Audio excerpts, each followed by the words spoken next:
सांग मैंने आशा कर समस्त भल थे। तो सांग मैंने देखु कॉम्पिटिटिव एग्जाम रे कंप्यूटर चैप्टर रु बहुत सारा क्वेश्चन आसी थाए। तो आज आम कंप्यूटर फंडामेंटल बेसिक्स नॉलेज को आम जानिबा। तो वीडियो को संपूर्ण देखिए। Introduction to computer, what is computer.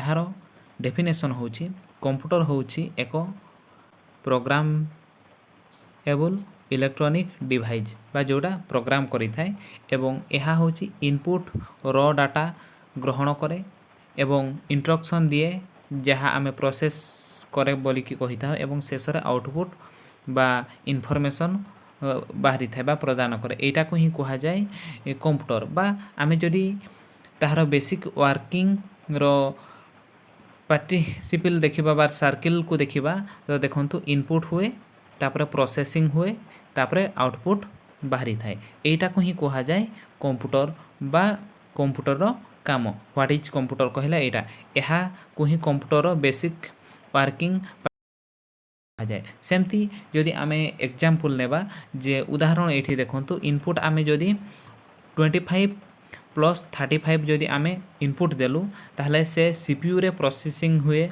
एवं गणना करि थाए प्रोसेसिंग हुए एवं ताहार आउटपुट जहाँ 60 बाहरी थाए।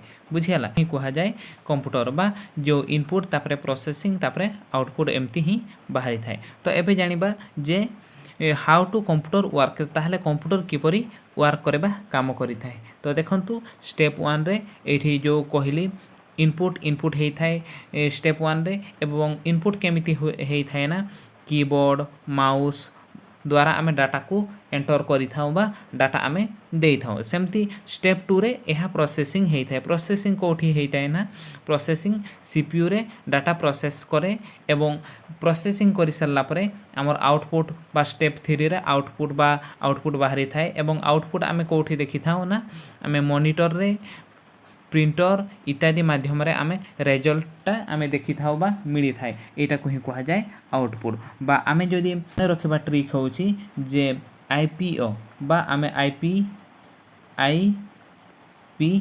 कहि कि आमे मने रखि परबा। आईपीओ माने इनपुट प्रोसेसिंग आउटपुट बुझियला। तो एटा रहिला एवं आमे जानिबा जे कंप्यूटर शब्दर उत्पत्ति बा ओरिजिन ऑफ वर्ड कंप्यूटर प्रथमे केमिति ना दिया गला सेटा आमे जानिबा। तो देखंतु कंप्यूटर शब्दटी लैटिन लैंग्वेज बा कंप्यूटर रे शब्दरू आसीछि। ताहले कंप्यूटर जो आमे कहूछु सेटा कोठु आसीछि ना एहा गोटे लैटिन शब्द एवं एहा कंप्यूटर शब्दरू आसीछि एवं एहार अर्थ होछि कैलकुलेट बा गणना करिबा। ओडिया नाम होछि संगणक बा संगणक बोली कि आमे कहि थाउ। तो एबे आपण जानिले जे कंप्यूटर उत्पत्ति कोठी हेतला। एबे आमे computer full form exam point देखिबा जे देखंतु एहा एही नोटटा बा एही कंप्यूटर फुल फॉर्मटा एहा सेमानकर नुहे एटा केवल परीक्षा दृष्टि प्रचलित होइछि। देखंतु कंप्यूटर सी माने कॉमन बुझियाला कि कंप्यूटर सी होछि कॉमन। सेमिति ओ माने ऑपरेटिंग एम होछि मैकेनिक पी होछि पार्टिकुलरली यू होछि यूज फॉर टी होछि ट्रेड ई होछि एजुकेशन आर होछि रिसर्च बुझियाला। तो कंप्यूटर फुल फॉर्म जदि आमे देखिबा common operating machine particularly used for trade education बोल कि आमे कहि थाउ कंप्यूटर फुल फॉर्म। एवं एहा जे कोनोसी ऑफिशियल भाबरे नुहे एहा परीक्षा दृष्टि को एही परि नामकरण करिसंती।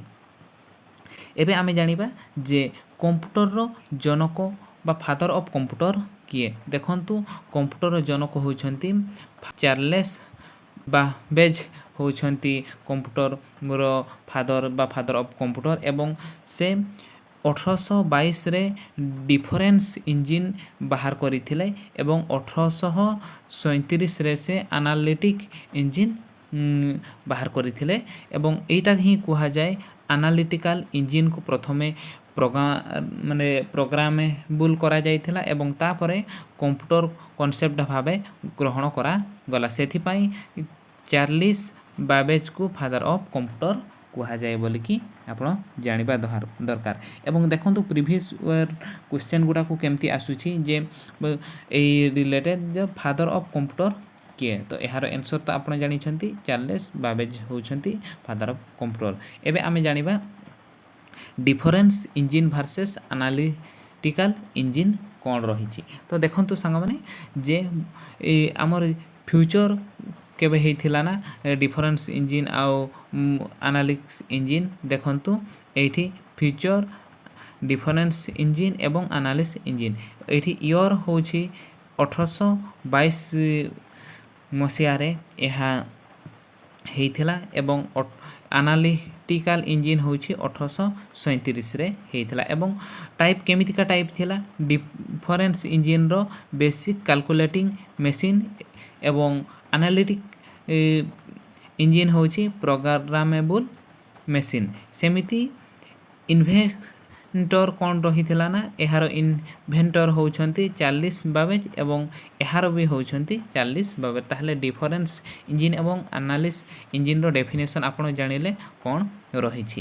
ଏବଂ ଏହାକୁ ଆପଣ ଯଦି ସର୍ଟରେ ମନେ ରଖିପାରିବେ ବା ସର୍ଟ କେମିତି ରଖିବେ, 22 ଡିଫରେନ୍ସ 37 ଆନାଲିଟିକାଲ ବୋଲିକି ଆପଣ ମନେ ରଖିପାରିବେ, ଆପଣ ଏମିତି ଭାବରେ ରଖିପାରିବେ। ଏବେ ଆମେ ଜାଣିବା ଯେ କମ୍ପ୍ୟୁଟରର ସିଷ୍ଟମ୍ କ'ଣ ରହିଛି। ଦେଖନ୍ତୁ କମ୍ପ୍ୟୁଟର ସିଷ୍ଟମ୍ କେମିତି ହେଇଥାଏ, ହାର୍ଡ଼ୱେର୍ ପ୍ଲସ୍ ସଫ୍ଟୱେର୍ ନେଇକି କମ୍ପ୍ୟୁଟର ସିଷ୍ଟମ୍ ହେଇଥାଏ। ଏବଂ ହାର୍ଡ଼ୱେର୍ କାହାକୁ କୁହାଯାଏ ବା ଯାହା ଛୁଇଁ ପାରିବା ତାହାକୁ ହାର୍ଡ଼ୱେର୍ କୁହାଯାଏ ଏବଂ ସଫ୍ଟୱେର୍ କାହାକୁ କୁହାଯାଏ ଯାହାକୁ ଆମେ ଛୁଇଁ ପାରିବା ନାହିଁ ତାକୁ ଆମେ ସଫ୍ଟୱେର୍ କହିଥାଉ। ଯେମିତି ହାର୍ଡ଼ୱେର୍ ହେଉଛି କିବୋର୍ଡ଼, ମାଉସ୍, CPU କେବୁଲ୍ସ বা CPU କ୍ୟାବିନେଟ୍ସ ଏବଂ ମନିଟର, ପ୍ରିଣ୍ଟର, ଏଇଗୁଡ଼ା ହେଉଛି ହାର୍ଡ଼ୱେର୍ ଯାହାକୁ ଆମେ ଛୁଇଁ ପାରିବା। ଏବଂ ସଫ୍ଟୱେର୍ ହେଉଛି window, Linux, MS word, Chrome, Photoshop, ଏଗୁଡ଼ାକୁ ଆମେ ଛୁଇଁ ପାରିବା ନାହିଁ ବା ETC ବହୁତ ସାରା ଅଛି ସଫ୍ଟୱେର୍ ଗୁଡ଼ା ଯେଉଁଟା ଛୁଇଁ ହେବ ନାହିଁ ସେଇଟା କୁହାଯାଏ ସଫ୍ଟୱେର୍। ତ ଏବେ ଜାଣିଲେ ଆପଣ କମ୍ପ୍ୟୁଟର ସିଷ୍ଟମ୍ କ'ଣ। ଏବଂ ଏବେ ଆମେ ଜାଣିବା କମ୍ପ୍ୟୁଟର ଲାଙ୍ଗୁଏଜ୍ ଆଣ୍ଡ ଟ୍ରାନ୍ସଲେଟର କ'ଣ ରହିଛି। ତ ଦେଖନ୍ତୁ କମ୍ପ୍ୟୁଟର ମଣିଷ ଭାଷା ବୁଝେ ନାହିଁ, କମ୍ପ୍ୟୁଟର କେବେ ହେଲେ ମଣିଷ ଭାଷା ବୁଝେ ନାହିଁ, କିନ୍ତୁ କମ୍ପ୍ୟୁଟର କେବଳ ବାଇନାରୀ ଲାଙ୍ଗୁଏଜ୍ 0 ଓ 1 ବୁଝେ। ଯେମିତି ମେସିନ୍ ଲାଙ୍ଗୁଏଜ୍ 0 ଓ 1 ସବୁଠାରୁ ଫାଷ୍ଟ, ବୁଝିଗଲା କି ମେସିନ୍ ଲାଙ୍ଗୁଏଜ୍ 0 ଓ 1 ସବୁଠାରୁ ଫାଷ୍ଟ। ଏବଂ ଆସେମ୍ବଲି ଲାଙ୍ଗୁଏଜ୍ ବି ମଧ୍ୟ ବୁଝିଥାଏ। ଏବଂ ଆସେମ୍ବଲି ଲାଙ୍ଗୁଏଜ୍ କ'ଣ ଦେଖନ୍ତୁ, ମେମୋନିକ୍ କୋଡ଼୍ ଉଦାହରଣ ଯେମିତି ADD, MOV, SUB ଏମିତିକା ଲାଙ୍ଗୁଏଜ୍ ସେ ବୁଝିଥାଏ। ସେମିତି ହାଇ ଲେଭେଲ୍ ଲାଙ୍ଗୁଏଜ୍ ବି ମଧ୍ୟ ବୁଝିଥାଏ ଯେମିତି ମଣିଷ ସହଜରେ ବୁଝିପାରେ, ଯେମିତି ଉଦାହରଣ CC বা C++, ଜାଭା, ପାଇଥନ୍, ଏଇ ସବୁ ଗୁଡ଼ା ଆମର କମ୍ପ୍ୟୁଟର ଟ୍ରାନ୍ସଲେଟ୍ କରିକି ବୁଝିଥାଏ, ଏଇ ଲାଙ୍ଗୁଏଜ୍ ଗୁଡ଼ା ବୁଝିଥାଏ। ଏବଂ ଟ୍ରାନ୍ସଲେଟର ଯେମିତି ହାଇ ଲେଭେଲ୍ ଲାଙ୍ଗୁଏଜ୍କୁ ଲାଙ୍ଗୁଏଜ୍ରେ ପରିବର୍ତ୍ତନ କରିଥାଏ, ଯେଉଁ ଇଏ କମ୍ପ୍ୟୁଟର ଏଇ କାମଟା କରିଥାଏ। ଏବଂ ଏହାର ସର୍ଟ ଟ୍ରିକ୍ ମନେ ରଖିବାର ସର୍ଟ ଟ୍ରିକ୍ ହେଉଛି CIA ବା ସିରେ ହେଉଛି କମ୍ପିଲର, ଆଇରେ ହେଉଛି ଇଣ୍ଟରପ୍ରେଟର ଏବଂ ଏରେ ହେଉଛି ଆସେମ୍ବଲର। ଆପଣ ଏମିତି ଭାବରେ ମନେ ରଖିପାରିବେ। ଏବଂ ଦେଖ କମ୍ପ୍ୟୁଟର ହିଷ୍ଟୋରୀ ବା ଇତିହାସ କ'ଣ ରହିଛି। ଆପଣ ଦେଖନ୍ତୁ କମ୍ପ୍ୟୁଟର ଇତିହାସ କ'ଣ ରହିଛି ନା ଆପଣ ଏହା ବି ଜାଣିବା ନିହାତି ଦରକାର। କମ୍ପ୍ୟୁଟର ଇତିହାସ କ'ଣ ରହିଛି ଦେଖନ୍ତୁ, ପାରମ୍ପରିକ ଗଣନା ସମୂହ ଦେଖନ୍ତୁ ଆବକାଶ ରହିଛି। ଏବଂ ଆବକାଶ ହେଉଛି ଦେଶ ଚାଇନା, ପ୍ରାୟ 4000 ବର୍ଷ ପୁରୁଣା। ଏବଂ ବ୍ୟବହାର ଆଡ଼ିସନ୍ ଏବଂ ସବଟ୍ରାକ୍ସନ୍, ଉଡ୍ସ ପ୍ଲସ୍ ବେଟ୍ସକୁ ସେ ସମୟରେ ଗଣନା କରୁଥିଲେ। ଏବଂ ଏକ୍ଜାମ୍ ପଏଣ୍ଟ ହେଉଛି ଫାଷ୍ଟ କାଲକୁଲେଟିଂ ଡିଭାଇସ୍ ଆବକାଶ, ବୁଝିଲେ। ଏକ୍ଜାମ୍ରେ କ'ଣ ପଡ଼ିବ ନା ଫାଷ୍ଟ କାଲକୁଲେଟିଂ ଡିଭାଇସ୍ କ'ଣ କହିଲେ ଆପଣ କହିପାରିବେ ଯେ ଆବକସ୍ ବୋଲିକି କହିପାରିବେ। ଏବଂ ନାପିୟର ବୋନ୍ସ ଯେମିତି ଉଦାହରଣ ଜନ୍ ନାପିୟର 1550ରୁ 1617 ମସିହା ମଧ୍ୟରେ ତାଙ୍କର ରହିଥିଲା। ଏବଂ ବିଶେଷତା ଏହାର ଯେଉଁ ନାପିୟର୍ସ ବୋନ୍ସର ବିଶେଷତା ହେଉଛି ଡେସିମଲ୍ ପଏଣ୍ଟ ବ୍ୟବହାର କରିଥିବାର ପ୍ରଥମ ଯନ୍ତ୍ର ହେଉଛି ଏଇଟା, ବୁଝିଗଲା।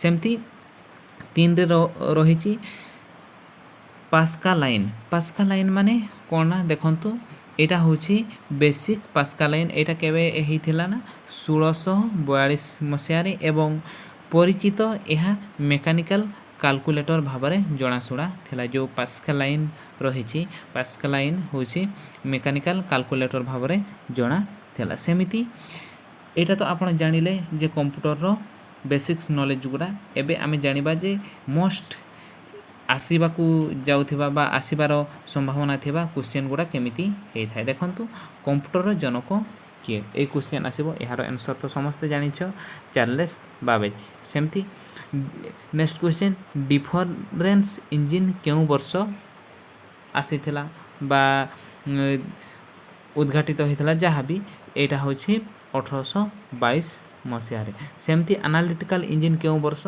एहार आंसर होछि 1837 रे एवं फास्ट कैलकुलेटिंग डिवाइस कोटा एहार आंसर होछि अबाकस आपण मने रखिबे हला एवं नापियर्स बॉन्स के तयारी कले एहार आंसर होछि जॉन नापियर्स एहाको तयारी करिथिले एवं पास्का लाइन के तयारी कले एहार आंसर होछि ब्लासिक पास्कल तयारी करिथिले नेक्स्ट क्वेश्चन कंप्यूटर केउ लैंग्वेज बुझे एहार आंसर होछि बाइनरी लैंग्वेज 0 एंड 1 जेमिति सेमति हार्डवेयर प्लस सॉफ्टवेयर कोन एहा होछि कंप्यूटर सिस्टम सेमति आईपी और फुल फॉर्म कोन एहार सठिक आंसर होछि इनपुट प्रोसेस आउटपुट बुझि पाले एवं कंप्यूटर शब्द केउ भाषा रो आसीछि एहार सठिक आंसर होछि लैटिन बा कंप्यूटारे शब्द रो आसी अछि एटा ए इंपोर्टेंट क्वेश्चन गोटा ए थिरु पचारिबे